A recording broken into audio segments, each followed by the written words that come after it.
తరలి వచ్చింది. ఈ కార్యక్రమం ఆళ్లగడ్డలో మరి సక్సెస్ అయ్యిందా లేదా తెలుసుకునే ప్రయత్నం ఒకసారి చేద్దాం. ప్రస్తుతం మనతో ఆళ్లగడ్డ ఇన్ఛార్జ్ అలాగే మాజీ మంత్రి భూమా అఖిలప్రియ ఉన్నారు. మేడం చెప్పండి, ఈరోజు ఆళ్లగడ్డ సభ సక్సెస్ అయింది అనుకుంటున్నారా? అది మీరు చెప్పాలన్నా. మేము చంద్రబాబు నాయుడు గారిని రిసీవ్ చేసుకోవడము, సభ సక్సెస్ కావాలని చెప్పి మేము మాట్లాడడం ఆ హడావిలో ఉన్నాం. మీడియా మిత్రులు చెప్పాలా సక్సెస్ అయిందా కాలేదా అని.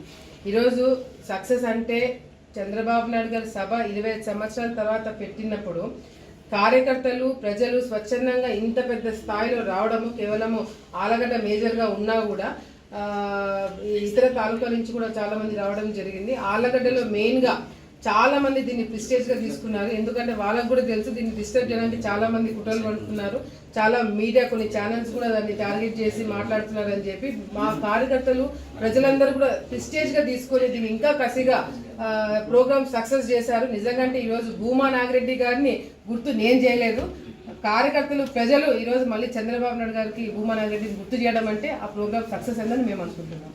అఖిలరామ్కి కష్టపడ్డ తీరు చంద్రబాబు స్వయంగా వేదిక పైన ప్రస్తావించడం అంటే ప్రధానంగా మీ నాన్న గుర్తు చేసుకోవడం. కానీ ఆయన మీ నాన్నగారి పేరును ప్రస్తావిస్తున్నప్పుడు మీ కళ్ళల్లో నీళ్లు తిరిగాయి. నిజంగా మీ నాన్న ఉంటేగిన మిమ్మల్ని చూసి ఈరోజు గర్వపడిండే వాళ్ళు? అయ్యో గర్వమ్మా, ఇంకా నాకు తెలిసి మొత్తం జిల్లాలో ఉన్న నాయకులకి పార్టీలో ఉన్న నాయకులకి అందరికీ ఫోన్ చేసి ఇంకా చాలా గొప్పగా చెప్పుకునే వాళ్ళు. అఫ్కోర్స్ అదంతా కూడా మేము మిస్ అవుతున్నాము. డెఫినెట్గా తల్లిదండ్రులు లేని లోటు అయితే ఎవరు తీర్చలేరు. కానీ ప్రజలు కార్యకర్తలు ఇంత పెద్ద సక్సెస్ చేసి నన్ను ప్రొజెక్ట్ చేసి ఈరోజు ఆ విధానం చూస్తుంటే మళ్ళీ నా తండ్రి గుర్తు తీసుకొచ్చడం జరిగింది. చంద్రబాబు నాయుడు గారు భూమా నాగిరెడ్డి గారి గురించి మాట్లాడిన వెంటనే మేము కూడా అఫ్కోర్స్ ఎమోషనల్ అయినాము.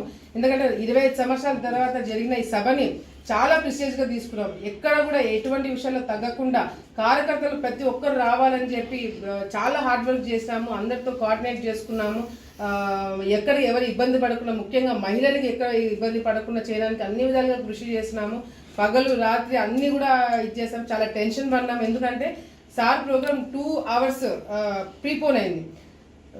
వినడానికి చాలా ఈజీగా ఉన్న 2 hours ప్రీపోన్ అయిందంటే కార్యకర్తలు ఊర్లో నుంచి రావడానికి ఇంకా 3 గంటల ముందు నుంచే బయలుదేరాలి. ఆ వెహికల్స్ బుక్ చేయడం కానీ ఇంకొకటి కానీ అవన్నీ కూడా చాలా ముందు జరగాల్సి వచ్చేవి. సో అది ఎట్లా అవుతుందని చాలా కంగారు పడినాను. కానీ ప్రతి ఒక్కరు బాధ్యతగా తీసుకొని ఈ ప్రోగ్రామ్ ఎంత ఇంపార్టెంట్ మనకని గ్రహించి ప్రతి ఒక్కరు కూడా ఎన్ని ఇబ్బందులు ఉన్నా చాలా ఇబ్బందులు పడినారు. అంత ఈజీగా ఏం జరగలేదు. చాలా ఇబ్బందులు పడినారు, చాలా కష్టపడినారు. ప్రతి ఒక్కరు ఈరోజు ఈ కార్యక్రమం నా ఇంటి కార్యక్రమం అనుకొని చేశారు కాబట్టి ఇది సక్సెస్ అయ్యింది. చంద్రబాబు సభపై తెలుగుదేశం పార్టీ అధినేత ఎన్టీఆర్ ప్రమాణ స్వీకారం చేసిన రోజు, అలాగే భూమా నాగిరెడ్డి జన్మదినం అని కూడా అంటే యాదృచ్ఛికంగా జరిగాయి లేదా ముందే మాట్లాడుకొని పెట్టారు? లేదన్నా, యాక్చువల్గా అది ఆలగడ్డలో సభ పెడతారంటే ఫస్ట్ నేను నమ్మలేదు. 2 రోజులు ఊరికే విని వదిలేశాను. ఎందుకంటే ఈ 5 సంవత్సరాలు గతంలో ముఖ్యమంత్రిగా ఉన్నప్పుడు ఎప్పుడు రాలేదు సార్. ఈ 5 సంవత్సరాల్లో ఎప్పుడు రాలేదు సార్. కానీ లోకేష్ శర్మ గారు మొన్న పాదయాత్రకు వచ్చారే తప్ప ఎప్పుడు కూడా రాలేదు. సో ఆలగడ్డలో మీటింగ్ అన్నప్పుడు నేను కూడా లైట్ తీసుకున్నాను, పెట్టకపోవచ్చులే అని చెప్పేసి. కానీ ఎప్పుడైతే ఆలగడ్డ ప్రోగ్రామ్ కన్ఫర్మ్ అయిందో నిజంగానే అది మేము కూడా తట్టుకోలేకపోయినాము. చాలా హార్డ్ వర్క్ పెట్టి చేయడం జరిగింది. సో చంద్రబాబు నాయుడు గారు కూడా చాలా హ్యాపీ ఫీల్ అయినారు, ఆయన కూడా సాటిస్ఫై అయ్యారని చెప్పి కూడా మేము అనుకుంటున్నాం. స్కిల్ డెవలప్మెంట్ కేసులో నంద్యాలలో అరెస్ట్ అయిన చంద్రబాబు నాయుడికి జనంతో నీరాజనం పట్టియాలి అన్న కసితో పనిచేశారని చెప్పేసి మీ కార్యకర్తలు చెప్తున్నారు. ఎంతవరకు వాస్తవం ఉంది? డెఫినెట్గా. ఎందుకంటే చంద్రబాబు నాయుడు గారు అరెస్ట్ అయినప్పుడు నేను అక్కడే ఉన్నిన్నా. రాత్రంతా అరెస్ట్ అయిన తీరు చూశాను.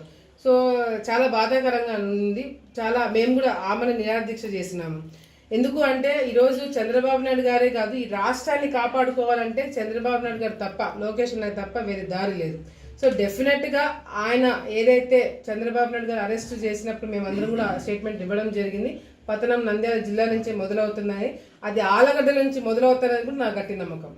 మీరు చెప్పే రాజత్వానికి భిన్నంగా తన టైంని కూడా మర్చిపోయి ఆళ్లగడ్డ సభ పైన అంత సమయాన్ని కేటాయించడానికి మరి అఖిలప్రియ ఏమైనా మెస్మరైజ్ చేసిందా? నేను కాదు, కార్యకర్తలు ప్రజలు ఈరోజు అంత భారీ స్థాయిలో రావడం అనేది కూడా చంద్రబాబు నాయుడు గారు ఫస్ట్ టైం ఆయన ప్రోగ్రామ్ కూడా మర్చిపోయి ఆయన హెలికాప్టర్లో వెళ్లాల్సిన టైం కూడా మిస్ అయ్యి అర్ధగంట సేపు ఇంకా ఎక్స్ట్రా స్పీచ్ మాట్లాడిన తర్వాత హెలికాప్టర్ ఇంకా ఫ్లై అవ్వడానికి టైం కుదరదు అని చెప్పినప్పుడు బై రోడ్డు హైదరాబాద్కి వెళ్ళారు అనేది కూడా నిజంగా అంటే ఆలగడ్డని వదిలిపెట్టి పోలేకపోయారు.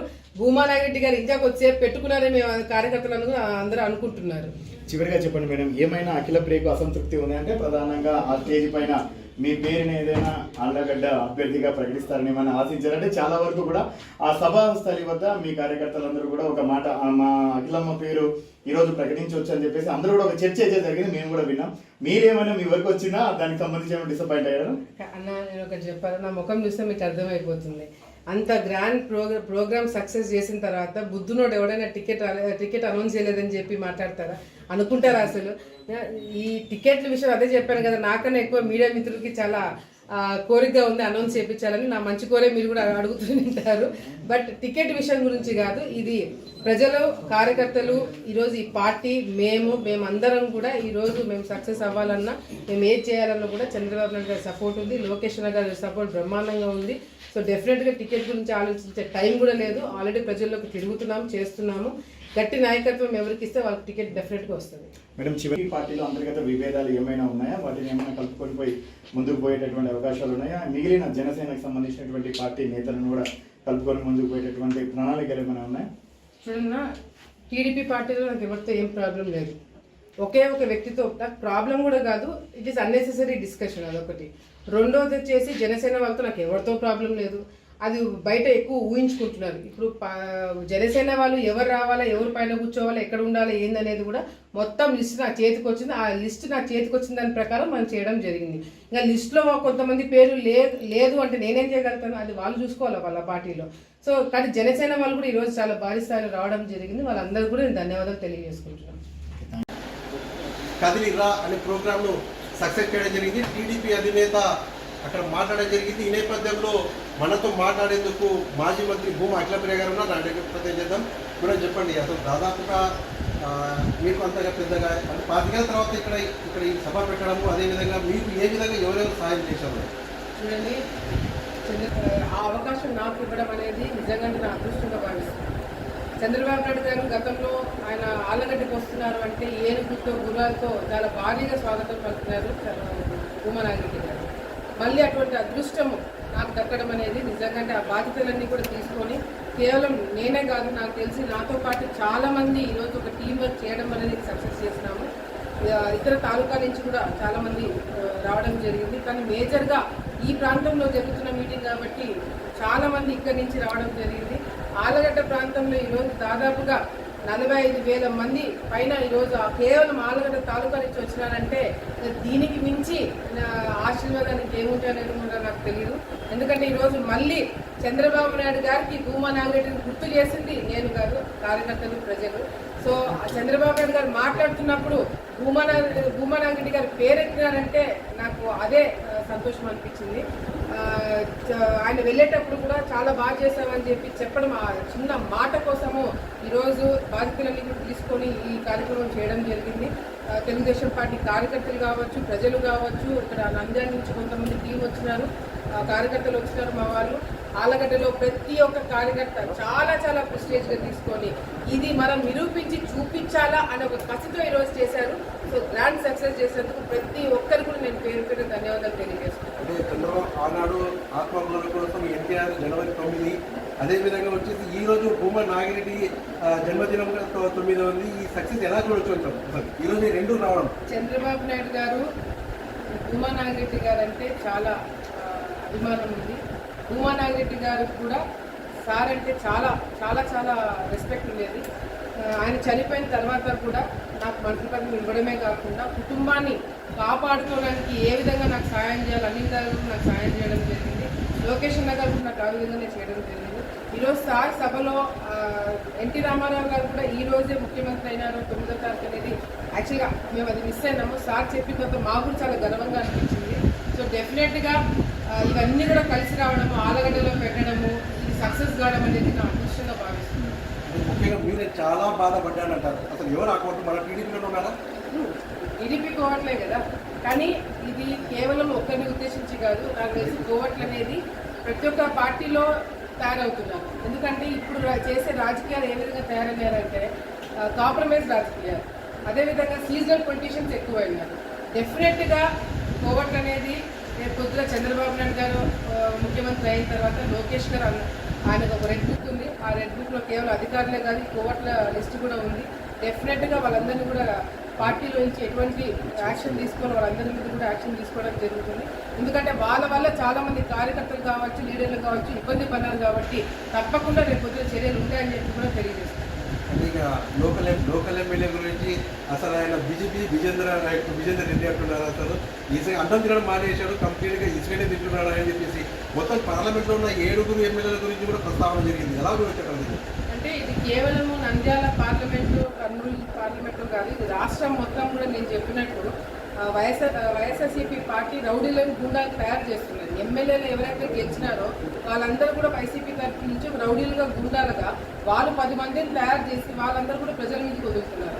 ఈరోజు కేవలం ఇసుకనే కాదు, మద్యం విషయంలో కావచ్చు, మహిళల భద్రత విషయంలో కావచ్చు, ఉద్యోగాల విషయంలో కావచ్చు, అభివృద్ధి విషయంలో కావచ్చు, ఏ విషయంలో చూసుకున్నా కూడా ఈరోజు కంప్లీట్గా క్వశ్చన్ మార్క్ ఉంది. అంటే దానికి కారణం కూడా వీళ్ళు చేసే పరిపాలన కాదు, వీళ్ళు కేవలం ప్రజల మీద దాడులు చేస్తున్నారు.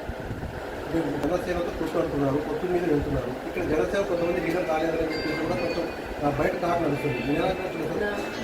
జనసేన వాళ్ళు ఎవరు రాలేదు, పిలిచిన వాళ్ళు వచ్చినారు.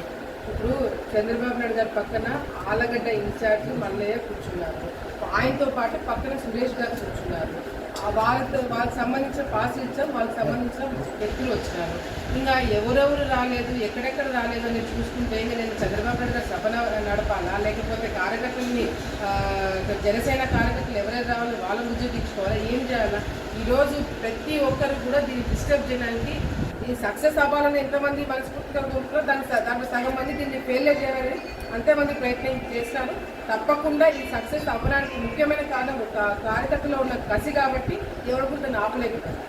గతంలో ఇరిగల రామపుల్లారెడ్డి కూడా ఇప్పుడు జనసేన చేరిన తర్వాత ఖచ్చితంగా భూమా అఖిల ప్రియంతో చేయడానికి నాకు ఎటువంటి కూడా అభ్యంతరం లేదు, ఖచ్చితంగా పిలిచి నేను ఎక్కడికి రావడానికి సిద్ధంగా ఉన్నానని చెప్తున్నారు. మీరు కలిసి పనిచేస్తారా? నేనెవరు ఆయనకు కలిసి పనిచేయడానికి? జనసేనలో ఉన్నారు అంటే ఆయన కంపల్సరీగా టీడీపీతో కలిసి చేయాల్సిందే కదా. జనసేనలో ఆయన ఉన్నాడంటే నేను కంపల్సరీ ఆయన జనసేనతో కలిసి చేయాల్సిందే కదా. జనసేనలో ఆయన ఒక కార్యకర్త. రేపు పొద్దున తెలుగుదేశం పార్టీ తరఫు నుంచి నేను పోటీ చేస్తానంటే ఆయన చేస్తాడా లేదనేది ఆయన చూడాలి. సో అది ఆయన అడగాల్సిన క్వశ్చన్. ఇంకొకటి అండి, పేరారు దానికి నేను ఎక్కడ అబ్జెక్షన్ పెట్టలేదు, నేను ఎక్కడ కూడా వాళ్ళు రాకూడదని కండిషన్ పెట్టలేదు. ఇది వాళ్ళ కొద్దీ వాళ్ళు ఊహించుకుంటున్నారు. ఇంకోటి, జనసేన పార్టీ తరఫు నుంచి నాకు వచ్చిన లిస్టు ఎవరైతే స్టేజ్ మీద కూర్చోబెట్టాలా, ఎవరికి వేరికి పాస్ ఇవ్వాలని వాళ్ళు ఇచ్చిన లిస్టు ప్రకారం మనం చేస్తాం. ఆ లిస్టులో వాళ్ళ పేరు లేదంటే దానికి మేమేం చేయగలుగుతాం? చివరిగా చెప్పండి, అసలు ఈ సక్సెస్తో ఎలా ముందుకెళ్తారు? 2024 ఎన్నికల శంకరావుని ఎలా ముందుకు తీసుకెళ్తారు? చంద్రబాబు నాయుడు గారి సభ పెట్టినందుకు కాదు, ఆయన సభ పెట్టినా పెట్టకపోయినా మేము ముందుకు వెళ్తున్నాం. ఈరోజు పార్టీని ముందుకు తీసుకెళ్లాల్సిన అవసరం, బాధ్యత మా అందరి మీద ఉంది. నేను గతంలో కూడా చెప్పిన, చంద్రబాబు నాయుడు గారిని అరెస్ట్ ఏదైతే నంద్యాల జిల్లాలో చేశారో అదే నంద్యాల జిల్లా నుంచి వాళ్ళ పత్రం మొదలవ్వాలి అంటే మేమందరం కూడా కృషి చేయాలని. ఈరోజు సభ పెట్టాలని కాదు, సభ పెట్టకపోయినా మేము అంతే కష్టపడుతున్నాం. సభ పెట్టారు కాబట్టి, ఎన్నికలకు ముందు సభ పెట్టారు, ఇంత భారీగా ప్రజలందరూ కూడా కదిలి వచ్చారు కాబట్టి ఇంకా ఉత్సాహంగా పనిచేయడం జరుగుతుంది. అంతేగాని ఇది ఓవర్ కాన్ఫిడెన్స్గా తీసుకొని వచ్చేసాం కదా, చేసేసాం కదా మంది అనుకున్న ఇంట్లో తప్పకుండా అయితే కూర్చొని ఇంకా బాధ్యతగా ఇంకా కసిగా ముందుకెళ్ళడం జరుగుతుంది. ముఖ్యంగా చూసుకుంటే